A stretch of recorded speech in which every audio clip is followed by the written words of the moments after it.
বন্দে মাতরম। তৃণমূলের অপসংস্কৃতির বিরুদ্ধে বিজেপি লড়ছে লড়ছে লড়ছে লড়ছে। তৃণমূল বিধায়কের অপসংস্কৃতি রাজনীতির বিরুদ্ধে বিজেপি লড়ছে লড়ছে লড়ছে লড়ছে। বিরোধী দলের কণ্ঠকে কলকাতা হাইকোর্টের অনুমতির পর তৃণমূল বিধায়কের দুর্গে ঢুকে পড়ল বিজেপি। শনিবার বিজেপি নেতা জিতেন্দ্র তেওয়ারি বাঁকুড়ায় তৃণমূলের বিধায়ক নরেন্দ্রনাথ চক্রবর্তীর এলাকায় প্রবেশ করে একটি সমাবেশ ও সভা করেন। আপনাদের জানিয়ে রাখি যে এই সভাটি 1 মে অনুষ্ঠিত হওয়ার কথা ছিল, কিন্তু পুলিশের অনুমতি না পাওয়ার কারণে তা করা সম্ভব হয়নি। এরপর কলকাতা হাইকোর্টের অনুমতি পাওয়ার পর আজ বিজেপির পক্ষ থেকে একটি সমাবেশ ও সভা করা হয়। এ সময় তৃণমূল কংগ্রেস বিজেপির লোকদের জন্য শরবতের ব্যবস্থা করেছিল। এই ব্যবস্থা দেখে বিজেপি নেতা জিতেন্দ্র তেওয়ারি বলেন, বিধায়ক যদি তার বেতন থেকে এই ব্যবস্থা করেন তাহলে ঠিক আছে, কিন্তু বালি ও কয়লা চুরি থেকে অর্জিত অর্থ থেকে আমাদের শরবত পান করানো উচিত নয়। কোর্ট তো একটা লিমিট বেঁধে দিয়েছে যে 500-র বেশি লোক যেন না হয়। স্বাভাবিকভাবেই কর্মীরা খুব হতাশ, অনেকের আশা ছিল যে তারা আসবে, ইচ্ছা ছিল, তো সবাইকে আমরা সুযোগ করে দিতে পারিনি। তো তাই 500 লোক নিয়ে আজকে আমরা মিছিল করব। কিন্তু এটা ঠিক যে পাণ্ডবেশ্বরের মাটিতে আমরা গণতন্ত্র প্রতিষ্ঠা করতে পেরেছি। একটা গণতান্ত্রিক যে অধিকার, যে কোনো অঞ্চলে মিটিং মিছিল করার অধিকার, প্রতিবাদ করার অধিকার, সেই অধিকার তৃণমূল কংগ্রেসের নেতৃবৃন্দ আমাদের কাছ থেকে কেড়ে নিতে চেয়েছিল। সেটা আমরা প্রতিষ্ঠিত করতে পেরেছি, এটা করে ভালো লাগছে। এবং এইটুকুর এই অধিকার, যে অধিকার সংবিধান আমাদেরকে দিয়েছে, সেটা রক্ষার্থে আমাদেরকে কোর্ট যেতে হলো, এটাই খারাপ লাগছে। কোর্ট, এটা তো পুলিশের কারো প্রেসারে আসা উচিত হয়নি, বা তৃণমূল কংগ্রেস যেটা আটকা ছিল সেটা ওরা ঠিক করেনি। এটা তো সবারই অধিকার আছে, আগেই ওদের বাধা দেওয়া উচিত হয়নি, কিন্তু বাধা দিয়েছিল, কিন্তু কোর্ট আছে, কোর্ট আলটিমেটলি रखा संविधान। शरबत के लिए आप लोग के लिए वहाँ पर व्यवस्था किया गया है? नहीं, शरबत में हमको कोई आपत्ति नहीं, लेकिन हम सुबह में भी बोले हैं कि मान लीजिए 4.5 साल का पाप एक दिन शरबत पिला के तो नहीं धोया जा सकता ना।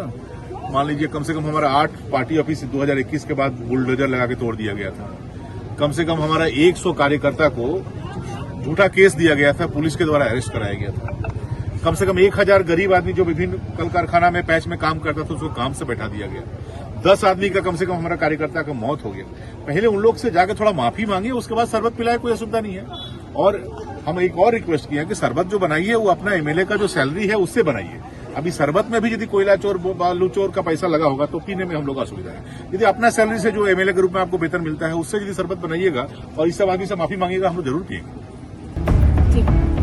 সমাবেশে ভাষণ দেওয়ার সময় তিনি পাণ্ডবেশ্বরের বিধায়ক নরেন্দ্রনাথ চক্রবর্তীকে লক্ষ্য করে আক্রমণ করেন। পাণ্ডবেশ্বর থেকে অনন্ত রুইদাসের রিপোর্ট, অ্যাক্টিভেস্ট বাংলা। যে কথাগুলো আপনাদের সঙ্গে শেয়ার করা খুবই প্রয়োজন। প্রথমেই বলি, যখন আমাদের মিছিল আসছিল তখন আপনারা দেখলেন যে এই অঞ্চলের বিধায়ক নরেন্দ্রনাথ চক্রবর্তী কিছু ভাইদের বোনেদেরকে রাস্তায় দাঁড় করিয়েছেন, মিনারেল ওয়াটারের বোতল নিয়ে তিনি সৌজন্য দেখাচ্ছেন যে ভারতীয় জনতা পার্টির জন্য মিনারেল ওয়াটারের ব্যবস্থা করেছি। ভাই, আমরা ভারতীয় জনতা পার্টি কর্মী, আমরা কলের জল খাই, মিনারেল ওয়াটার খাওয়ার অভ্যাস আমাদের এখনো হয়নি। এবং পাণ্ডবেশ্বরে অনেক অঞ্চল আছে যেখানকার মানুষ কলের জলও পাচ্ছে না। এই মিনারেল ওয়াটারের বিলাসিতা আপনি করতে পারবেন, আমাদের পক্ষে সম্ভব না।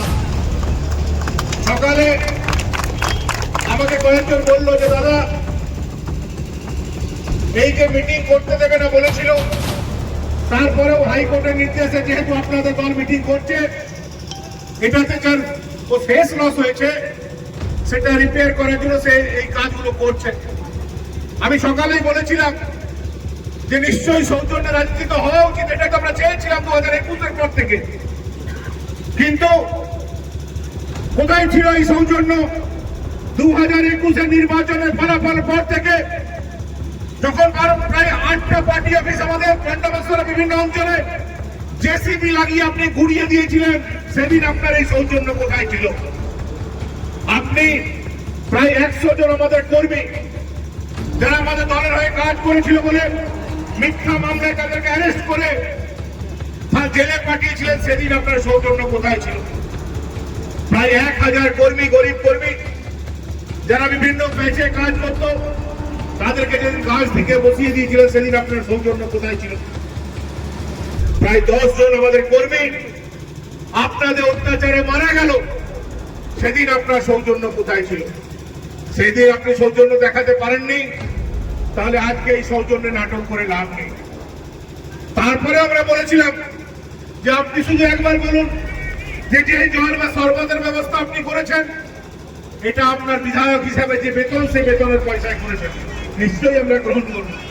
কেননা আমাদের আশঙ্কা এই জলের বোতল কোনো কয়লা চোর, বালি চোর বা লোহা মাফিয়ার পয়সায় কেনা হতে পারে। তো আপনি পাপের ভাগী হন, আমরা ওই পাপের ভাগী হব না। লোহা চোর, কয়লা চোর, বালি চোরের পয়সায় জল গ্রহণ আমরা করব না। আমার মনে পড়ে যেদিন জোয়ালভাঙ্গা গ্রামে চণ্ডী মন্দিরে আমাদের পুজো করা ডেট ছিল 3টে সময়, এবং বিকেল 5টার সময় ডালুরগঞ্জে আমাদের জেলা সভাপতি সম্বর্ধনা ছিল।